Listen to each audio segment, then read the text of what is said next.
Hello? Oh, okay. Good afternoon, everyone. My name is Kai Zhang, and I'm from the University of South Australia and the Empathic Computing Lab.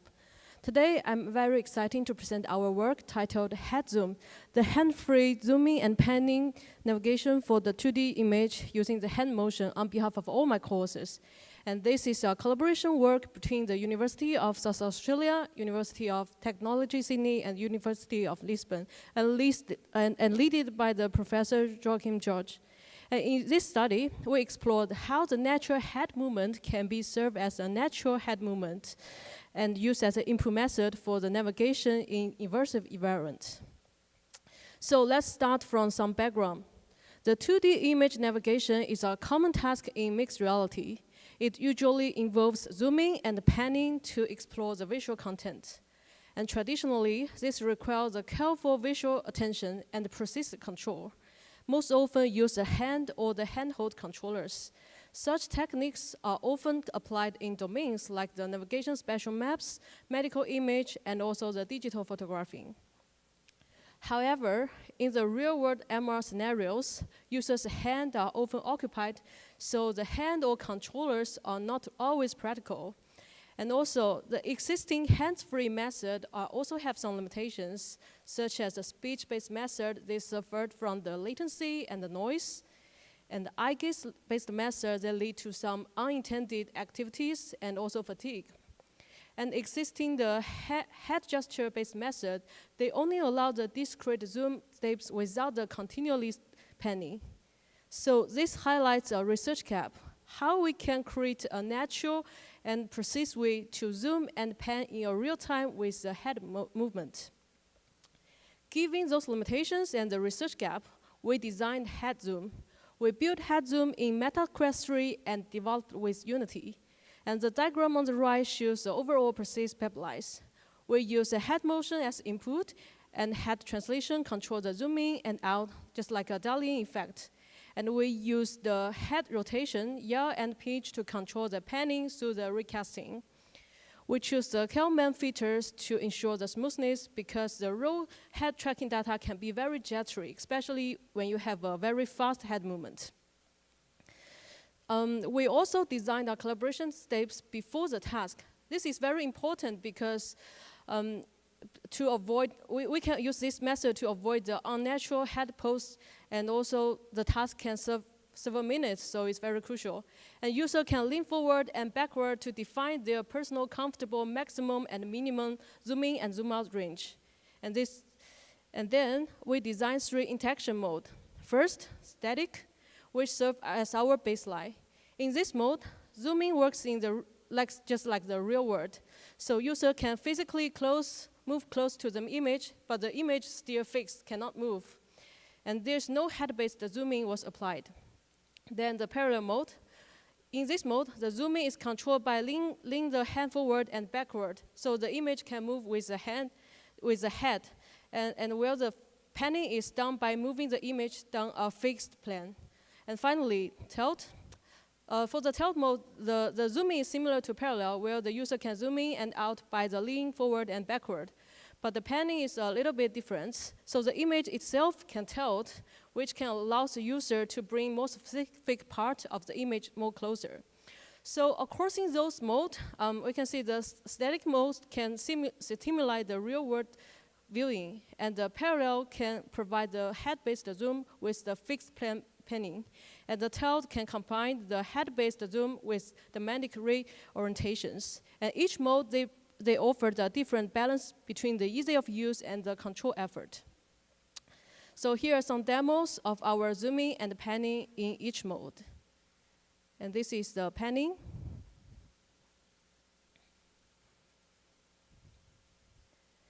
Okay, and for our user study, we use the find valley task. We select this task is because it's naturally required both zooming and also zooming for details and panning across the scenes. And it also widely used in visual search task. In this task, participant had to locate the valley in a very complex image. And in each trial, participant used a signed interaction mode to move a red selection circle over valley, and they need to use a controller trigger button to confirm their choice. And each image, we allow they have 2 minutes and up to 3 times guess.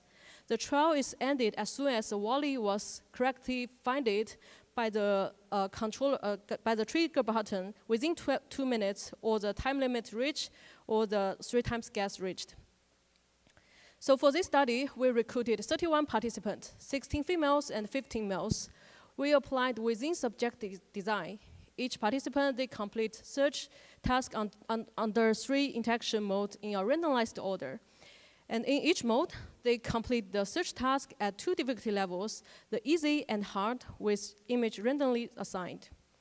Having both easy and hard image can help us to test whether the technique works consistently across 2 different cognitive loads. And after each interaction tasks, and participants, they rate how easy or hard it was to find volley with that mode. And at the end of each mode, they fill a post-scenario questionnaires. And finally, after all 3 modes, they fill a post-experience questionnaire to compare those 3 interaction modes. So to evaluate those 3 interaction modes, we look at 3 categories. First, the physical domain, how much head movement or rotation were required, plus the zoom usage and the lean distance. And second, the task performance, including the completion time, success rate, and the false positive. And finally, the subjective measures, including participants' difficulty ratings and usability score and overall preference. So here are the results on the physical domain. We find that in the static mode, the participant, they need the largest amount of the head movement or rotation to complete the zooming and panning-based task. And for the parallel mode, that was the most effective method, which showing the least head movement and rotations for all those tasks. And tilt mode fell in between. And this radar chart on the right make it more clear. We can see the yellow circle is from the parallel mode, and this shows it requires the least physical effort overall. So where the physical efforts are clearly different, but we can see the task outcome are largely similar. We find actually there is no significant difference in the task success rate, completion time, or the difficulty rating across all those 3 modes. However, we can find there's something interesting in the preference result. We can see the most participants, they preferred parallel as their top choice, while the tilt was most often rated as the least preferred. And the static, they sit somewhere in the between. So here are some summary of our key findings. First, in terms of the physical demand, the parallel mode requires the least head movement and rotation, and static requires the most, while the tilt was somewhere in between. This suggests that parallel mode can have the less fatigue for the long-term use. And second, when we look at the user preference, participants clearly prefer the parallel mode, and tilt was the most often rated as the least preferred, while the static received a mix of options. And third, performance. All those 3 modes show similar completion times and the success rate, which means they are equally effective for the visual search task. And finally, in terms of the usability, all those 3 modes scored very high on the SUS score, around 80 points, with no significant difference. So overall, where the performance and the usability were largely similar, but the parallel modes still stand out as the most effective and most preferred options. And based on our findings, we proposed 5 design guidelines for the hands-free interaction in mixed reality. First, we should consider the minimized effort. So we can see from the parallel mode, because it reduces the head movement, and it's showing that design should avoid the unnecessary physical domain. And second, we also should consider the stable input. So we can use some smoothing like the Kelman features to help reduce the jittery and improve the control. And third, ensure the spatial consistency. We find that the tilt mode can cause some spatial confusion. So the image behavior we should consider stay more predictable for participants. And fourth, we should maintain a stable view, because the static task can slightly faster the completion time, which suggests that keep the view stable can help users to search more effectively. And finally, we should also consider balance of the control and the simple, because we find that actually all three modes score very high on usability, which remind us that even the very simple but consistent method also can be very effective. So you may ask where it can be useful. So here we provide two examples. One example is a geographic information system like the navigating Google Maps. Another one is in the medical image, where the radiologist can zoom in and zoom out to the X-ray. In both scenarios, the head-based zooming can provide hands-free and smooth interaction. And our study also has some limitations. First, we only test the 3 interaction modes, and our study was conducted in a controlled lab setting, and we only focused on a single task, and also our evaluate in a very short term, so which may not able to capture the long-term effect. Looking forward, we are planning to explore the multimodal combination like the head plus gaze, and extend the HeadZoom to different tasks and application domains, and also invite the long-term use in the real world. So to conclude, our work makes 3 contributions. First, we introduce a head-based framework for zooming and panning in MR. And second, the user-centered design. We designed and tested 2 normal techniques, parallel and tilt, against a static baseline. And last but not least, we provide findings from our user studies that highlight the strength of the parallel zoom.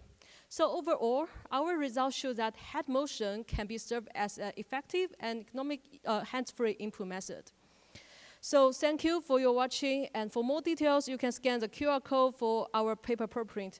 And finally, because I'm nearly finished my PhD, so I want to say I'm currently seeking a postdoc or lecture jobs in the HCI field, so if you know any suitable positions, I would be very grateful if you can let me know. Thank you very much, and I'm very happy to take any question now. Thank you. Right, so we have 3 minutes of questioning. We have 2 microphones, one over here and another over there. Are there any questions? In the meantime, okay, we have one. So is this framework available for download for us to play with, or is it in a GitHub repo that we could download? Sorry, can you speak a little bit loudly? I can't. Yeah, is this framework available for download on GitHub? Could you repeat the question? Yeah. Sorry, so, put the microphone close to you. So could we download this framework and play with it, or is it in the GitHub open source code base, or is that your own framework? I think in the future will be the open source, but now is because the paper haven't really published yet, but after our publish, we think we may consider to make it open source. Oh, thank you. Yeah, no worries. Any other questions? I have one. I have tried similar system in the past, and I got very sick. Did you try to measure simulated sickness or anything like that, or do you get any feedback on how sickening each condition were? Yeah, actually, thank you for the question. We actually have this question in the post-condition questionnaires. So actually, we also report this result in the paper, because all those 3 modes shows very low motion sickness, so we didn't report as the main result. But we did this question. And also the reason is also because maybe our test is quite short. So in the future, I also mentioned in the future we will try the long-term use, and maybe we also need to consider the sickness at that moment. Thank you. Yeah. If there's no more, oh, there's one. Yep. Thank you for the interesting talk. I think I have the question is about the concept of Zoom itself. Zoom on a flat screen is very straightforward, but Zoom in a VR environment can be interpreted in different ways. Like in your research, it's about actually not strictly speaking Zoom, but move the image plane closer to the viewer instead of enlarging the scale. And I think another way that we can interpret the Zoom in a VR world is like looking through a telescope, like that change the internal FOV, so that you are looking at a very small area but very distant. So have you thought about trying other forms of Zoom in a VR environment? I think that's a good question, and also very good point. For current stage, we only tried those three, but like what I mentioned, later on we might explore more and more interaction method, because now it's kind of like the feasibility test for the head zooming, and I think we still have a lot of space to improve it, and thank you for your suggestion.